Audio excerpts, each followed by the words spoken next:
Good morning. Before I start the panel discussion, there is something more important. Ken celebrates his birthday. Happy birthday, Ken. We will make sure that we have a cake, maybe sometime during lunch, and we'll make sure that Ken is there to cut the cake and celebrate. We will join him to celebrate his birthday. I must also tell you that Ken was actually he's on a vacation leave. He has made time to be with us for today and tomorrow. Ken, thank you so much. Great to have all of you, Nick, Ken, Lena, Jacob. I think we have set the context for the discussion for the panel. And what we are looking at is the trends that will impact global flower supply chains in the years ahead. Trends that probably are already making an impact, and trends that will impact the global supply chains for flower export from Kenya and Africa. As I said briefly in my welcome note, there are too many global events that we never expected 4 years back, pandemic, COVID, and how, I don't know to what extent that has taught us. Have we learned how many lessons? Are we prepared for something even worse than that? It's more like a pandemic. To what extent we are responsible for that, we do not know. But then there are other natural disasters that is beyond our control. We have climate change that is impacting weather patterns. And we've seen, I think 2 days back, there was like heavy rain in Nairobi, and in the Facebook, I get an alert saying that you just need to say that you are safe in Nairobi flooding. I said, where did we have that? As the chair of the board of Kenya Airport Authority said that the world is full of negative news. That's what everyone likes it, but we make a difference. We are not into the negative news. We are into the good news, the positive news, and we will amplify that. Great to have a variety of stakeholders, representatives on stage to discuss this particular topic. We have an airport operator. We have a grower industry representative. We have an airline, and we have somebody procures fresh fruits and vegetables for the world to consume.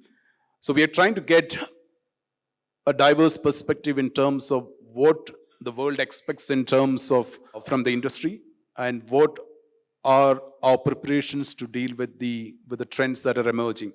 Geopolitics, climate change, sustainability, cost efficiencies, inflation, cost of capital, cost of labor, international regulation, tariff, trade, wars. There are too many things that actually impact. We always think that probably buying a flower is very easy. Yes, it is easy, but I think behind that there is so much that is actually taking place. And as I said, only when something is broken that you realize the importance of it. With that note, I end, and I would like each of my panel members to make their initial comments on what are the trends that you are looking at in terms of from your organization, from the role that you play within the organization for the flower logistic industry. Let me start with Jacob. And I would also want to, probably I'll come to that point a bit later. Let's have Jacob to have the initial opening remarks on this particular topic. Good morning. Can you hear me? Good morning. Thank you very much.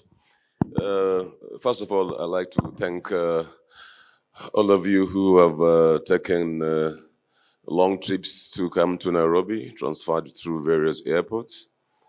And indeed, it shows the importance of this symposium, as you were, in the 6th edition of the FLA and PLA. Some of you are familiar with each other. Some of you, it's their first time to be here. And indeed, it's good to see that the business has grown exponentially, and we can see there's a lot of interest and moving now to the qualitative aspect of the business. I didn't get the question really that Reggie asked. He just told me to comment. I'm just saying that the flowers on the tables look nice. Everybody looks happy. Are we together? Yes. And we thank those sponsors that have joined us to make this occasion fine. But looking at the issues of climate change, and other matters that we are going to be discussing in this panel.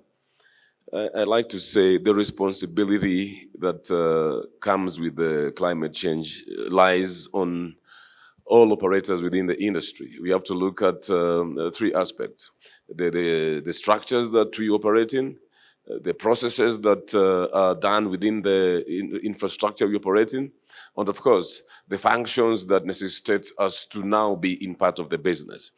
Because climate change itself is actually a resultant effect of how we handle our operations. And I can actually mention to you that climate adaptation strategies are necessary for us to move to the next level of the business if we are going to leave the environment sustainable for us to operate in.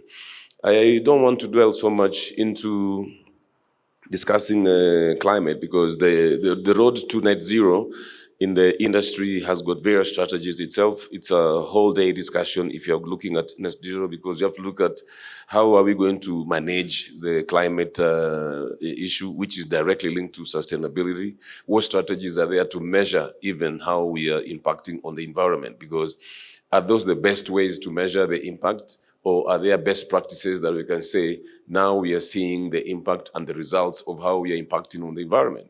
So generally, I think we are still quite in a rudimentary stage regionally in terms of how we measure our impact, how the road to net zero is being taken, and how we are adapting to measures like safe aviation fuels, for example. And of course, I'm sure this is going to be interesting as we look even into how we are going to build resilience, the geopolitics, the model shift, and other aspects that we're supposed to discuss in this panel. Thank you, Reg. Thanks, Jacob. Lena? As Jacob has put it, yes, climate change is one of the things that we're looking at as a trend that is coming in terms of the measurement of carbon footprint. From where we sit also at KFC, logistics, as I said, it's a very key part of the value chain. I mean, without logistics, we won't be able to move the product from grower to the market. So it's a very key part of the value chain. We have been promoting sea freight as an option to air freight in terms of the logistics. And so we're looking at a future where we'll have a greater uptake of sea freight as a viable option. A future where we'll be looking at more growers transporting more boxes with their produce via sea. Because of course of the capacity and also the carbon footprinting bit of it, just adding up into the climate change bit. So those are the top two trends that we are looking into, as well as more research in sustainability. We've been having researches done on different flowers and how they respond to like sea freight, and just looking also at the vessel life after transportation via sea freight. And we are looking at a situation where we'll have even more of these researches and incorporating more varieties into transport via sea. So that's where I'd say we are looking at as a key trend in the industry.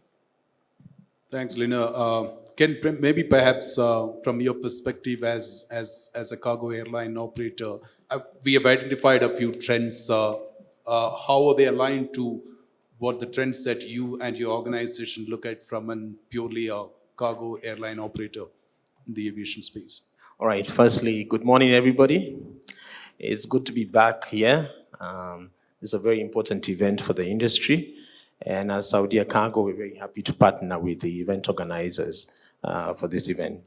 Coming to the perspective from a general airline perspective and also that of Saudia Cargo, the trends that we see mainly in terms of sustainability, key is sustainable aviation fuel. That's a key factor I think every airline is looking at in terms of bringing down the emissions. So fuel is a factor. We've also got modernization of aircraft fleet. Most of the freighters you see flying around are aging, the 747-400s. These need to be phased out with time. So as an airline, specifically Saudi, what we are doing is looking at adapting to 777 fleet in the next 2 to 3 years. We have conversion of 777s going on, and this will phase out the 400s, 747s that we are currently operating. And then another factor which is very important is the growth of e-freight. We've got the e-air bills, we've got the paperless process.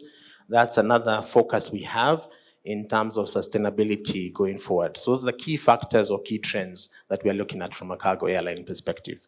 Thanks, Ken. Nick, maybe before you start commenting on the trends, perhaps I don't know how many of you know probably Nick is known to a lot of people. Maybe just to let everyone know, what do you do? My name is Nick Mohora. I'm probably known by almost everyone here. I work for Asda Supermarkets in the UK. So I represent the buying arm, which is international procurement and logistics in sourcing from the region. And so, so that's my day job. And you have a bigger region, like you have the Indian subcontinent, Africa, Middle East. Yeah, so we source. So from Africa, for instance, our remit includes South Africa, fruits, citrus, oranges, and everything, wine as well.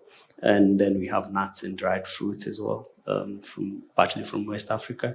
And then the East Africa region does most of our veg and flowers. Okay. Now the question is, as a sourcing manager for an international network of retail chain, what are the trends that you're looking at, and what are your demands from the customers from where you procure perishable produce? Post-COVID, a lot has changed. I think one of the things I tell people is in our industry, in the perishable industry, it's a new experience every year. And I hope everyone else agrees with me that, for instance, the guys in the flower industry in Kenya have experienced a different year every year. So it's no longer 10 years of experience, it's 1 year experience 10 times. It's more like a whole different episode happening every year. From a retailer perspective, I think what we have experienced is more changes in consumer behaviors, which really affect what goes into the supply chain at the end of the day. And I think, so the strategy changes more to visibility into the supply chain to make sure that the supply chain is agile enough and flexible enough to take on any changes in customer behaviors. I think going forward, supply chains that are more agile and elastic are going to survive. Nick, just to understand those 2 years, almost 2 years of pandemic, how severe was the impact for IPL as far as sourcing was concerned from around the world? Where do we begin? I think, so if you look at flowers, for instance, there was lack of freighters, lack of capacity in Nairobi, for instance, which eventually ended up having a massive impact on the other side. Interesting enough is flowers were a little bit COVID resistant for retailers, especially because retailers ended up operating throughout the pandemic. And so we continued with business across throughout the pandemic without any disruptions in terms of customer demand. But the issue was capacity this end, which was a mess, and it was unexpected. So thanks. Jacob, Nairobi Airport, Jomo Kenyatta International Airport is one of the rapidly fastest growing airports in terms of the cargo volume throughput annual. It's not just in Africa, but even you have appeared in the global ranking in terms of the rate of growth that we have seen in cargo handling.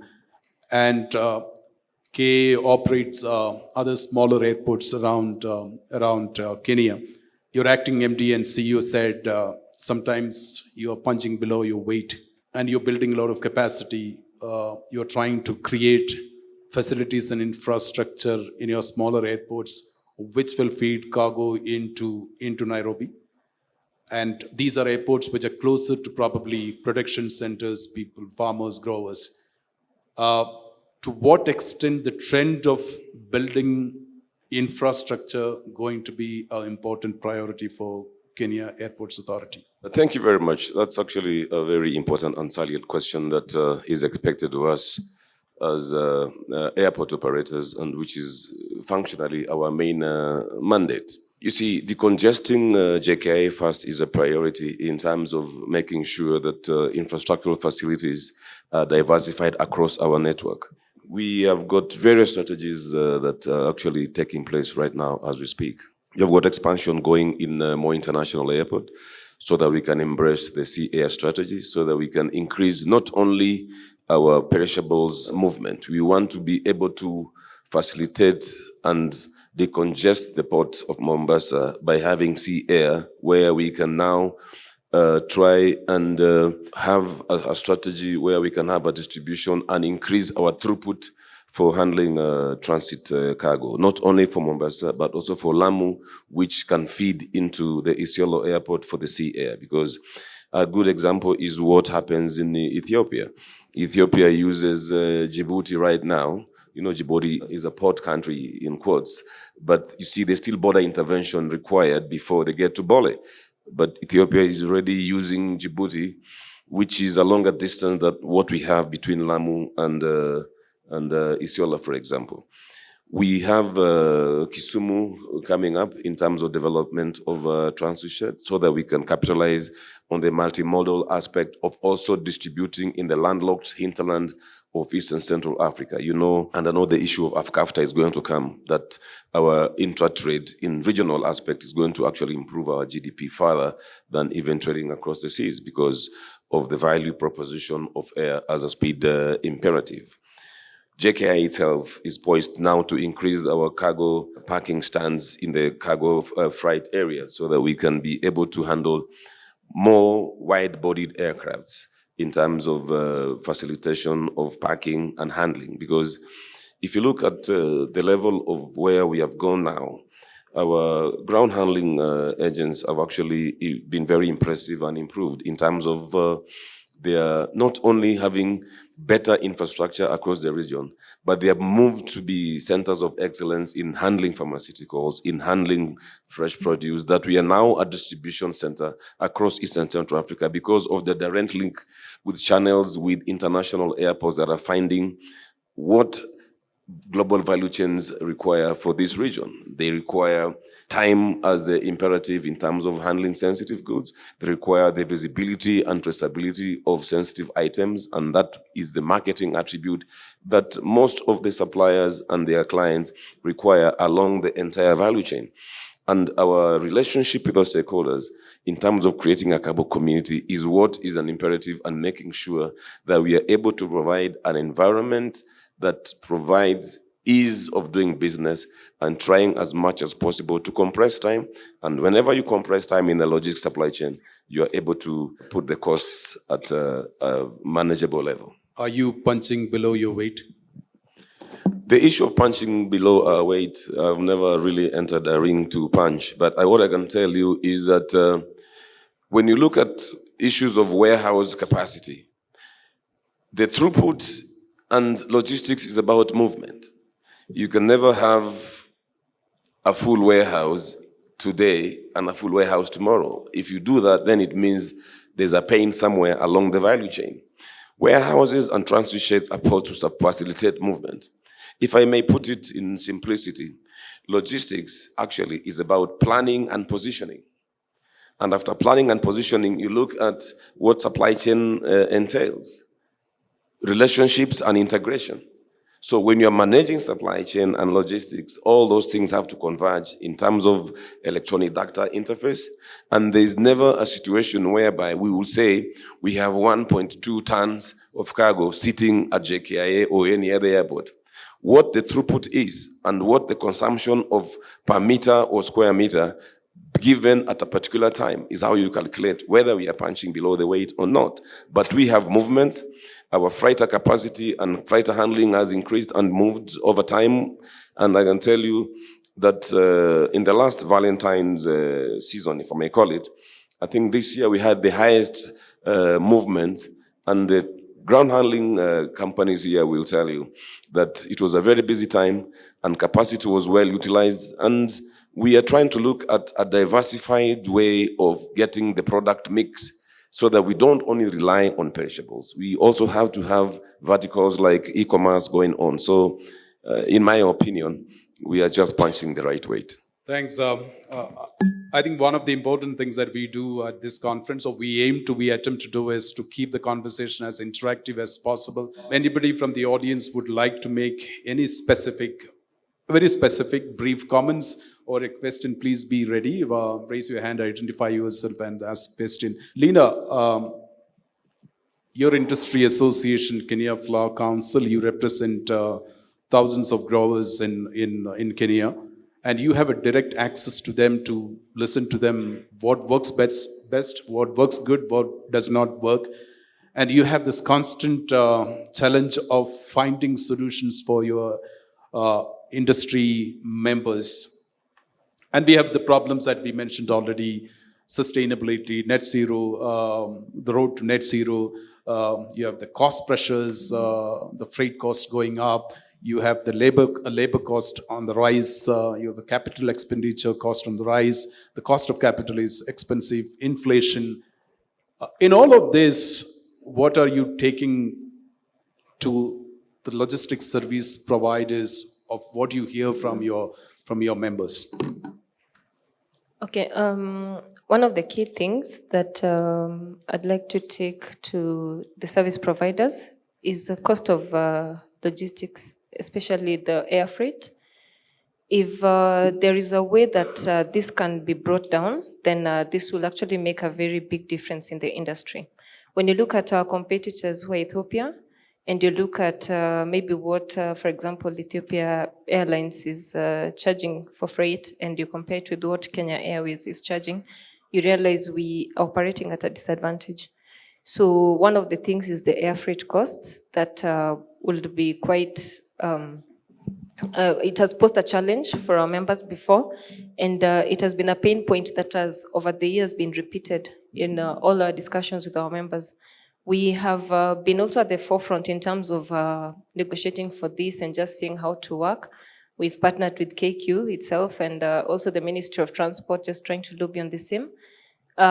We understand, yes, that there are factors for this, but then we believe that with good incentives from the government and basically just looking at what pays off in a different part of the sector, then we could actually bring our freight costs down. Yeah, the other thing is capacity, of course, in the air freight. You find that sometimes there's congestion or maybe even preference of other produce over flowers, especially depending on the season. Yeah, capacity will also be something that we'd like to put across. Yeah. Cost of freight, that's something that I hear, whether I do a panel discussion in Kenya, India, Munich, US, Singapore, China. That's cost of freight is an important topic that I hear. Ken, I don't intend to put you on a spot. I believe cost of freight is a function of supply and demand. Of course, you have seasonal peaks in the Kenyan flower industry, not only in the Kenyan flower industry, and also I think some of the other key flower growing perishable market, particularly flower growing, because the demand for flowers really go up, shoot up just before Valentine's Day and Mother's Day. One of the reasons why the ocean freight, moving flower by ocean freight for container, was a result of a lack of air freight capacity in the COVID period, and of course the preference was not for flower as a commodity. They were looking at some other commodities. Probably the yield is higher. KFC has a stated aim to increase or reach 50% of the volume of transport by ocean by 2030. As of now, it is hovering around between 5 to 10%.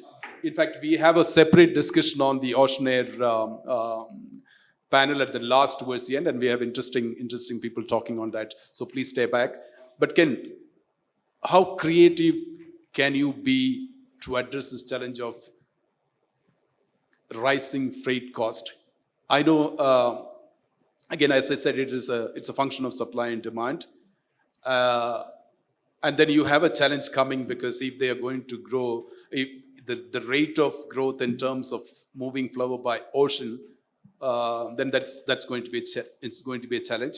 At the same time, if you're adding that value proposition as an air freight, then I think a premium is called for. Your comments? Okay, I think in the supply chain, the air freight factor is always looked at as the easiest, where everyone says we need to reduce the cost of air freight. But from an airline perspective, there's a bigger understanding that is needed to know that the airline has direct operating costs.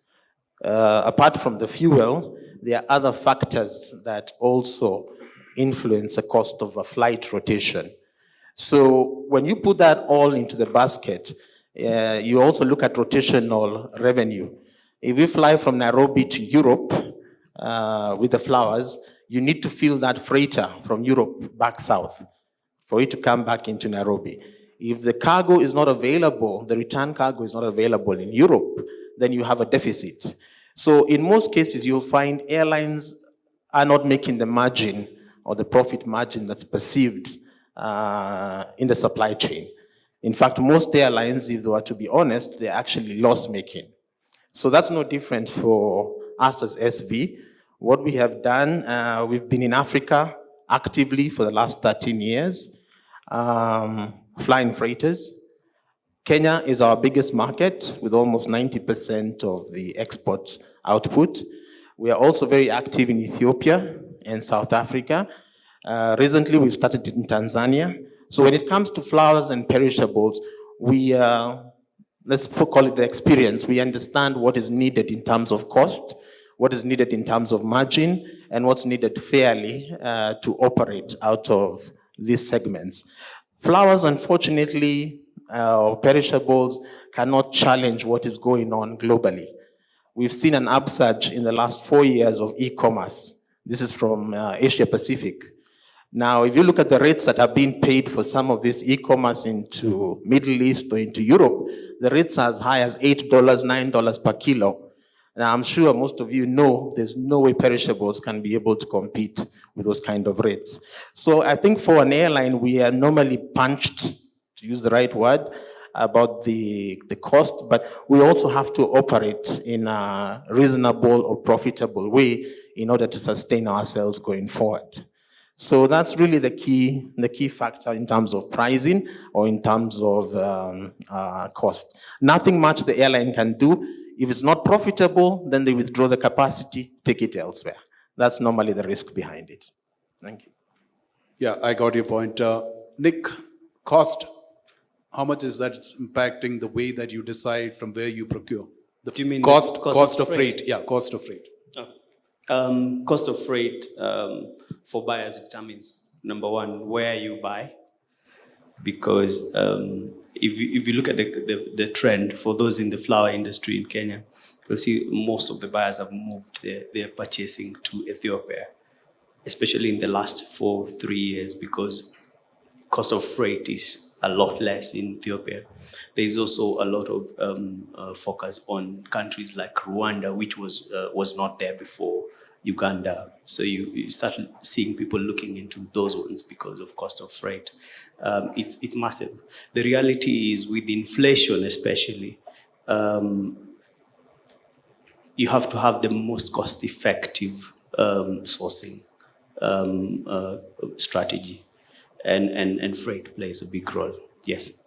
But Nick, is that just the freight cost? Is that the reason, or is that the only reason why you move your sourcing to Rwanda and other places, Ethiopia? Or are there other factors? So the question is, how do we make the Kenyan flower export competitive? I think initially we had a lot of discussion as to how do we compete with the South American flower market.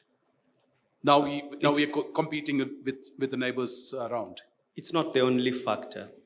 It's a factor, but it's not the only factor. Some of the other factors that determine where you source are de-risking, for instance, because of the fact that we have climate change currently in this country, and we have issues that affect Kenya that don't sometimes affect Ethiopia as much, and so you'll find when the weather is gone crazy in Kenya, sometimes you have a better production in a different region. So those are some of the factors. Can I get a broad idea as to what is the percentage of change in terms of sourcing for Asda for you in the last 2 years from Kenya to the other countries? So we haven't moved any of our sourcing from Kenya to other countries, and ours is majorly because of sustainability reasons. We have an ongoing journey with our suppliers that we have done for the last 10 years that we keep going.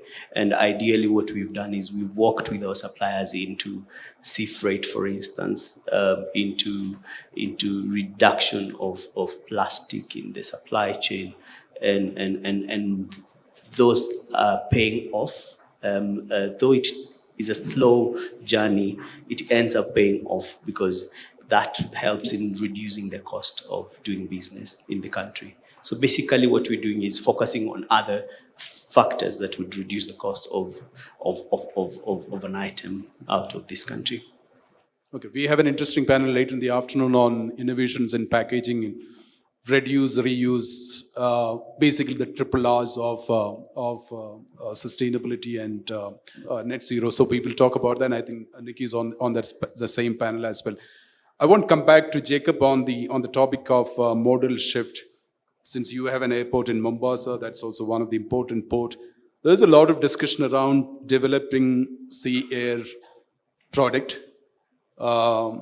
particularly in the regions where you have a seaport and airport, and Dubai has been like doing a lot.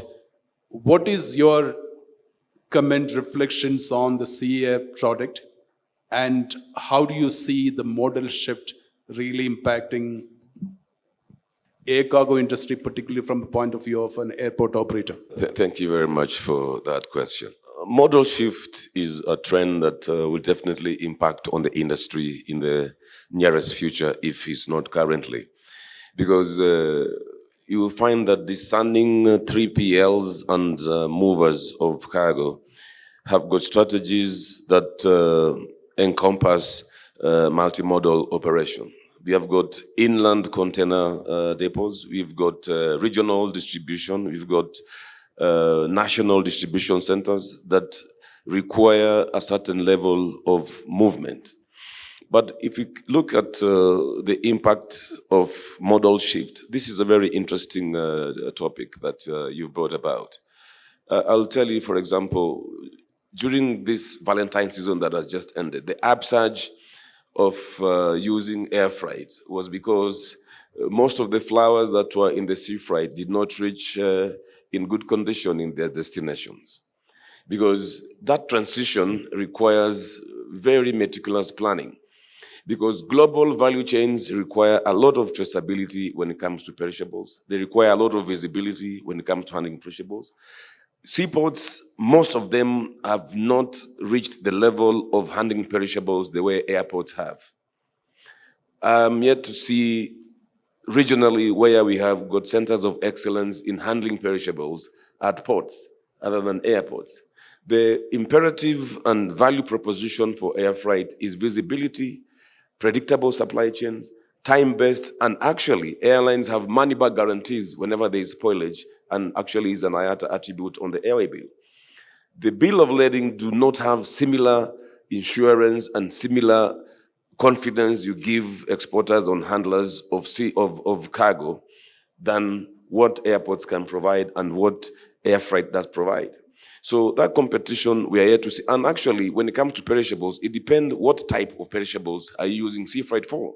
Because you have to really plan ahead so that your supply chains are fitting into the destination from the origin. Air freight has got very clear visibility and time definite of time of departure, expected. Actually, the movement of an aircraft is already seen from a ground handling perspective, an operation perspective, and already the other import activities on destination or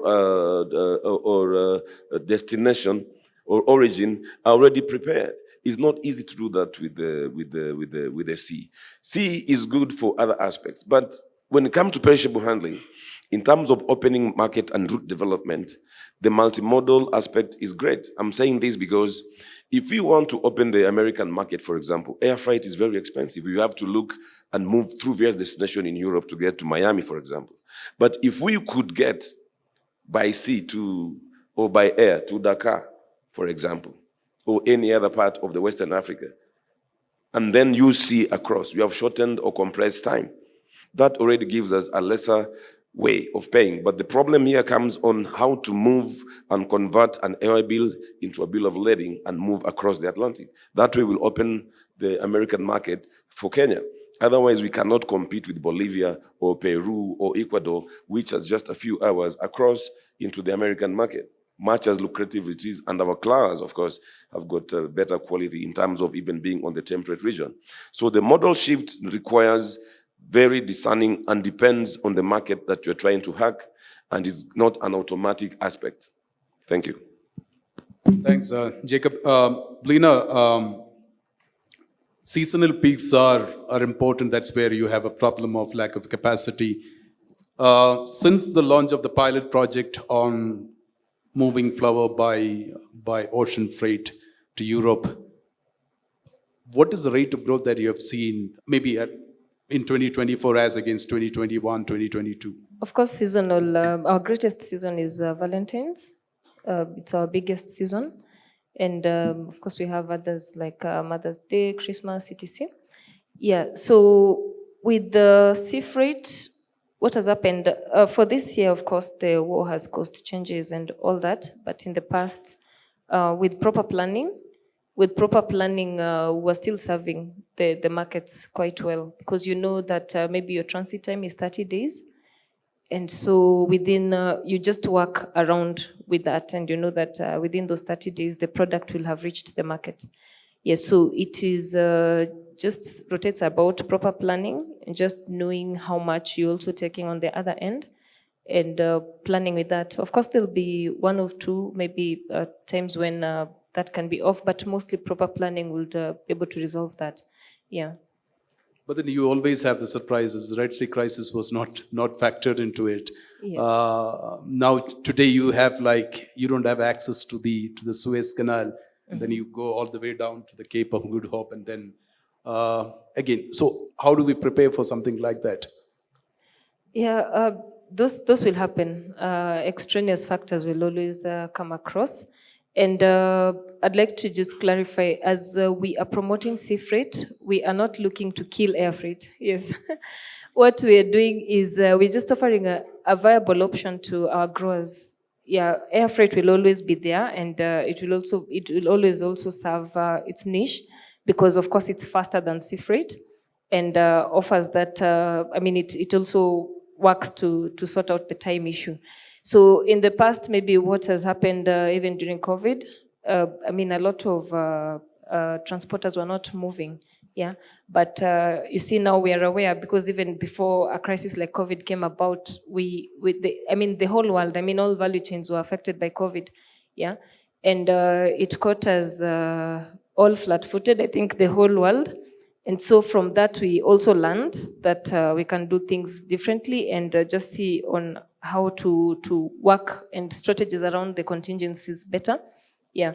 So we know that things like COVID can come up, wars can also come up. And of course, air freight works also to come in and bridge that niche, yeah, depending on the issue that at hand. Yeah. Yeah. You rightly said your attempt is not to kill air freight. You're trying to find a reliable mode of transport for your members, for your growers in Kenya. But approximately, what is the number of reefer container shipment that you have maybe in 2024, just ahead of Valentine's Day? I may not have the figures offhand, yeah, but I know the uptake was up higher maybe than before. The only thing that I would like to reiterate as well is the whole logistic thing in terms of the longer route also affected, because most of our growers prefer to use air, because it's it has been more reliable in terms of when the time, but then yes, there's still some amount that is going by sea. Yeah. Okay.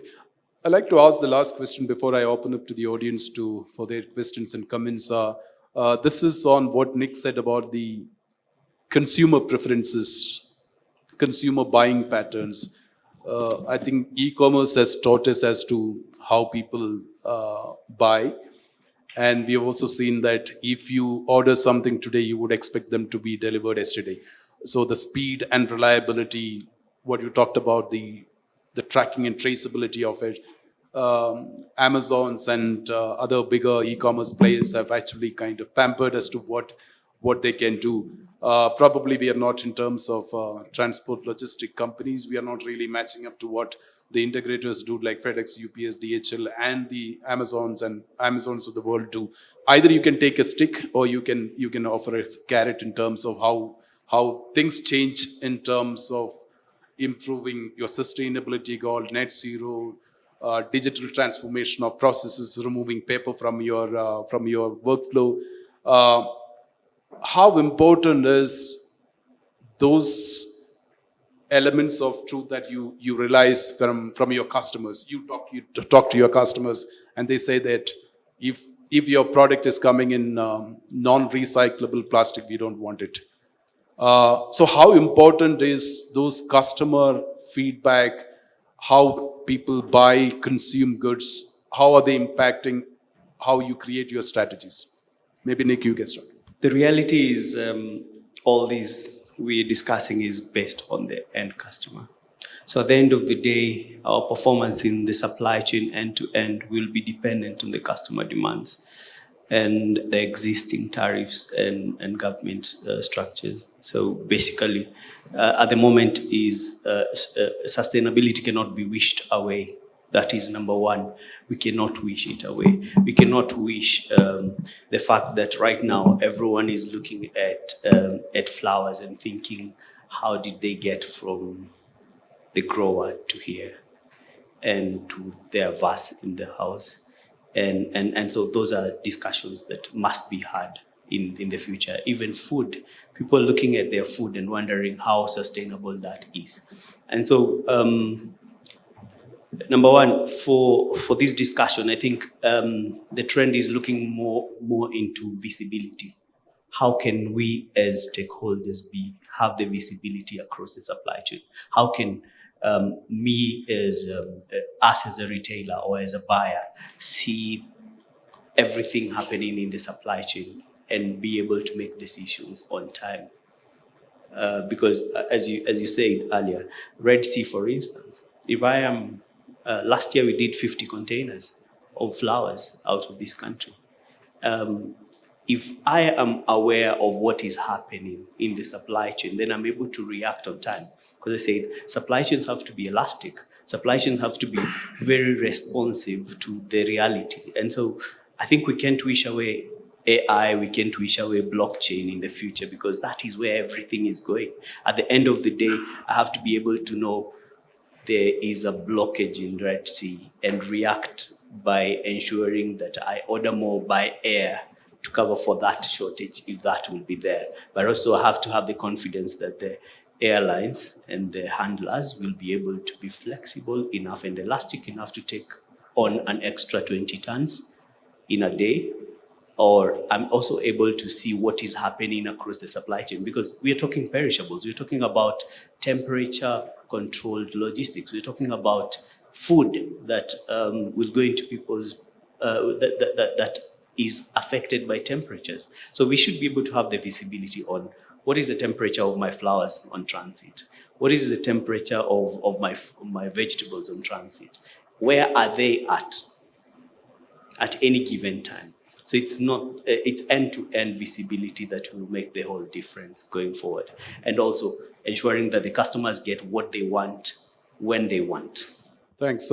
Ken, how consumers, buyers actually determine how we create strategies for, just give an example about what is happening with the Boeing. We have seen the terrible crisis at Boeing, one of the best companies in terms of manufacturing of aircraft.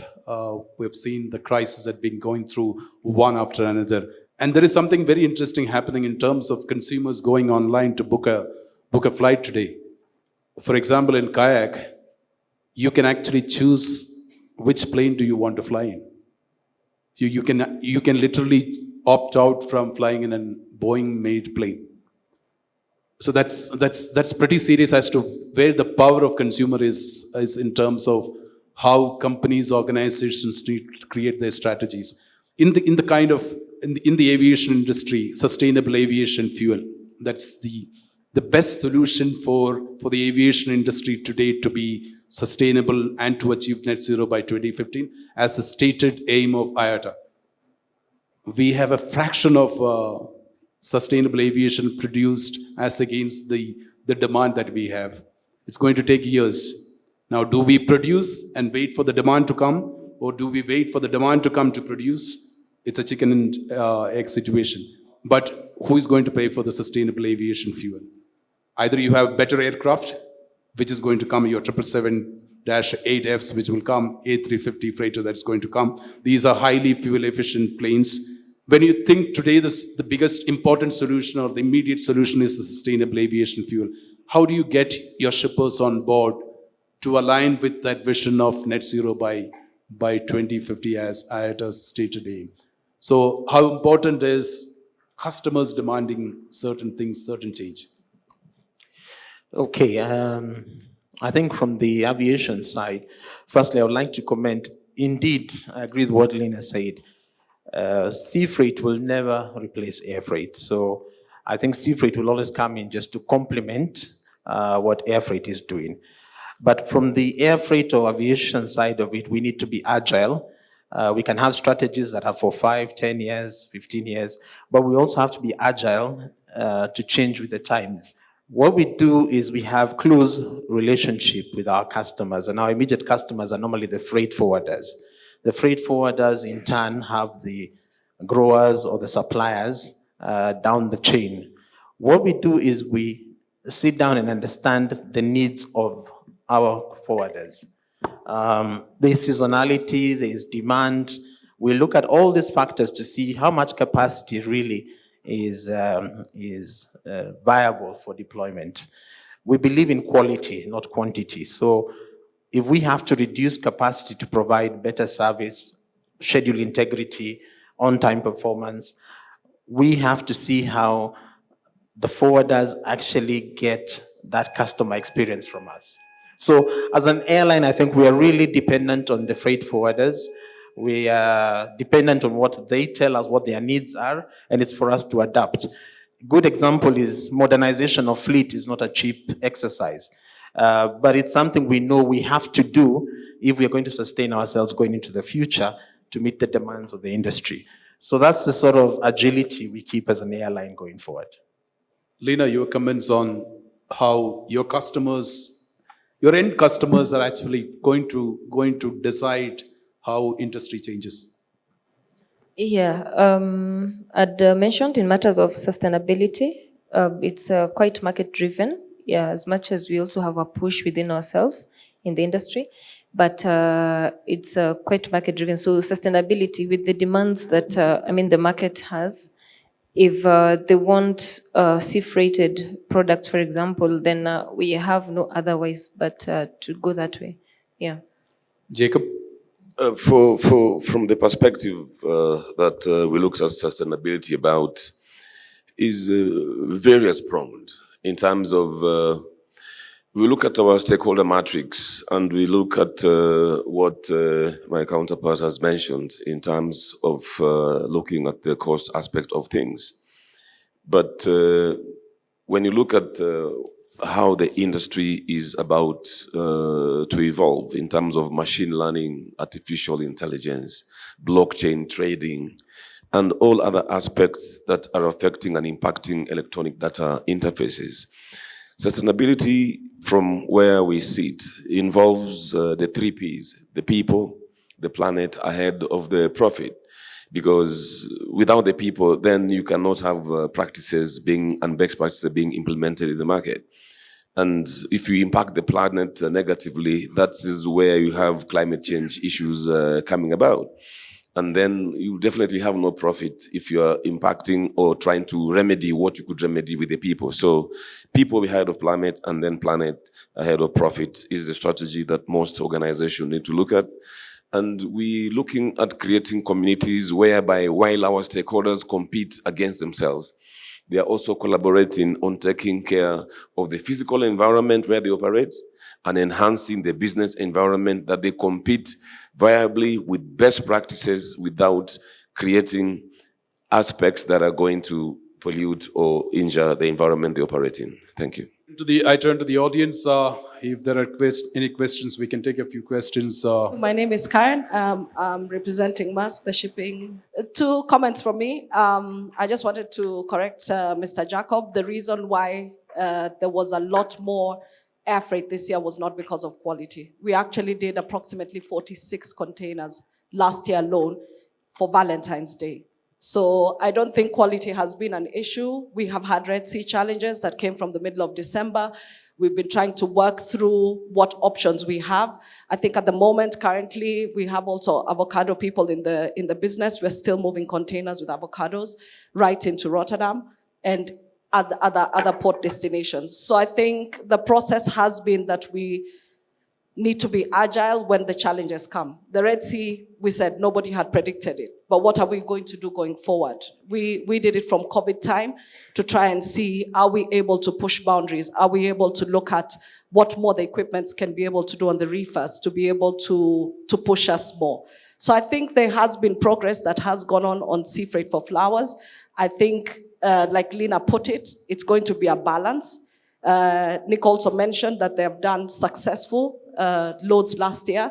We are all looking at improving the supply chains to be able to look after the future for all the generations that are coming. So I think my comments were that, and also that let's discuss what we do with the challenges as well. You know, if the Red Sea doesn't get sorted, what do we do? Yeah, what happens? Are we going to push boundaries and really get research companies to look at, are flowers actually able to handle those 37 days that are going into some of these ports? And what else can we be able to do to make it happen? So, Karen, don't give too much of your comments and insights now, because I want you to discuss this in the afternoon session. So, next question. My name is Rose from the Kenya Flower Council. My question is to Jacob with regard, once again, to sustainability of transport of fresh produce. So we have markets that are 100% sourcing from sustainably transported flowers, origin place.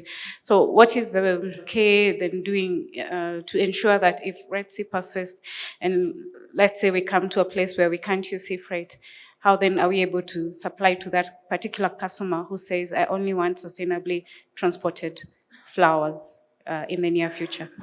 Thank you very much. That's a very demand-driven attribute, because from where we sit as Kenya Airports Authority and the mandate in which we operate in, our role is to provide an environment where we allow free market forces to operate in. But if I may answer you, because I'm also previously from the stakeholder perspective, I'll remind you a few years ago, we had the ash cloud where we could not fly over the Mediterranean. So alternative routings had to be mooted. I remember I delivered flowers to Miami Flower Show through South Africa. And the cost was not imperative. We looked with my client on the theory of costs, where there is the quality, cost, and time. So if we're able to compress time, then cost does not really matter if the quality is going to be what the client expects on the other side. If you jeopardize anything in the theory of costs, then the reverse is the result. So for us to provide an environment, and that's why we always encourage stakeholder engagements and relationships, so that what would come out as waste in your production becomes a raw material to the other. So when clients demand a certain level of service, we look at what, and we always say that the airline business is like the traditional three-legged stool in Africa. There is the state, there is the airport, and there is the stakeholders who have to hold each other. If one of those are not incompatible situations of discussions, then it becomes difficult to create a situation where the end user, who is the client, is satisfied. But it's a continuous conversation where we also would like to understand certain trends that you would like airports to operate in. Thank you. I'm Patricia, Astral Aviation. Just to support what Ken said about the price, the question on the prices when it comes to airlines. So I want to comment in the form of also asking questions. Is it really the reality, or is it a myth that airlines are the ones charging a lot? Because in the chain, there are various players. There's the grower, then there's the person who does the movement, the freight forwarder, then there's the airline, there's the person who does the logistics on the other side to clear, then there's the buyer. So in all this chain, there are different pricing, isn't it? So then who's making the money? Because when there are negotiations, the airlines don't just discuss on their own. The freight forwarder represents the shipper or the grower and also looks at the interest of the buyer. So in a negotiation, people say, oh, I need this price, or this is what I need, and people agree, and that is how the end customer even comes up with a price.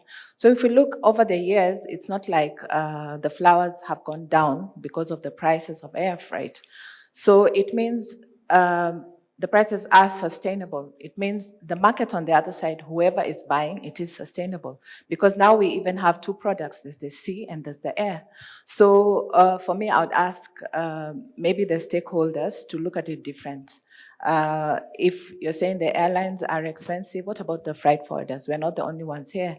And also look at what is the sustainable pricing. Then at the moment where we are at, there is the COVID prices, the pre-COVID prices, and the post-COVID prices. So we should also look at the reality. We are slowly trying to go back to normal. What is normal? We are now in a new normal. So we are all struggling and trying to get our balance at the moment.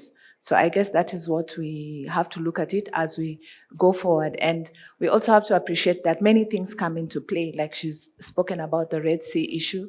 There's war and all that. Those come also into pricing, because when those things happen, even the buyer at the other end or the consumer also sells at a different price, and it's understood in the industry. So there are all those dynamics that come into the pricing. So it shouldn't be a one-sided conversation, because I know every year, anytime there's an airline, that always comes up, but let us look at it wholesomely as well. That is my comment.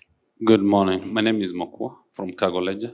My concern or my input is regarding the shifting from air freight to sea freight, because some of the stakeholders or key players in the industry, we've been interacting with them. And you get that sometimes at the port area, you get sometimes they have a problem with the systems.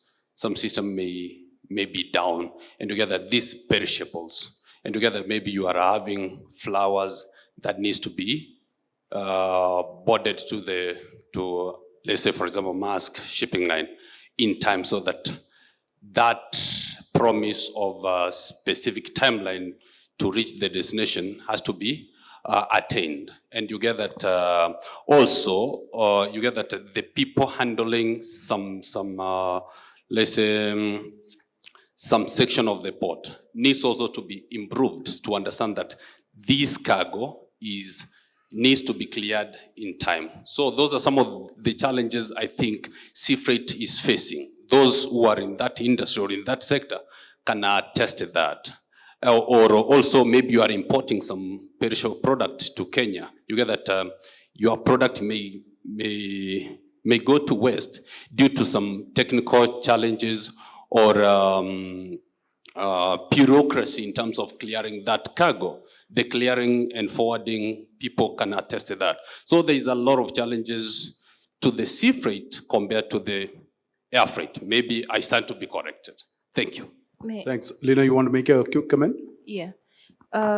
So I hear you, but then I think the processes with the air freight and sea freight are very similar. And what we have done at KFC is that we work with these stakeholders to just smoothen the whole process. So for example, with KFIS, we have the E5 certificates, which we know are very critical in like movement of cargo. So we've worked with them and we know that, yes, in case of anything, we work very closely. In case of any issue, they call upon us and we see how to resolve that very fast. So I don't think there's a very different handling of the sea freight compared to air freight, because we've also done a lot of awareness with all the stakeholders. As I mentioned, Kenya Ports Authority is one of the key stakeholders that we are working with. And if you notice the figures in terms of even like the reefer containers and plugging points at the port, at the ICDs, they're things that have actually been part of the push that we've been pushing for, and they are aware and well-trained, and everyone in that line is well-trained on that. So it is not a concern, because the handlers know that this is a perishable product, and we've put all those things into consideration even as we do that. And even the case of like Kenya Railways, they've actually had to put wagons that have the reefer facility. Previously that was not there, but this is a development in the industry that has come in.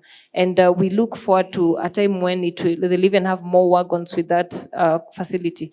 So it's not different from air freight. It is very similar, and the processes are very similar. The handlers are more or less the same. The only difference is it's the airport and seaport. Yeah, and they're all aware of the fact that it's a very time conscious and time specific industry and product. Can I say something about the same as well? Yeah, please. So from our experience, so we started with sea freight immediately after COVID. So I wouldn't say the challenge with sea freight is because of the processes. And I have seen stakeholders who have been working so hard to develop sea freight.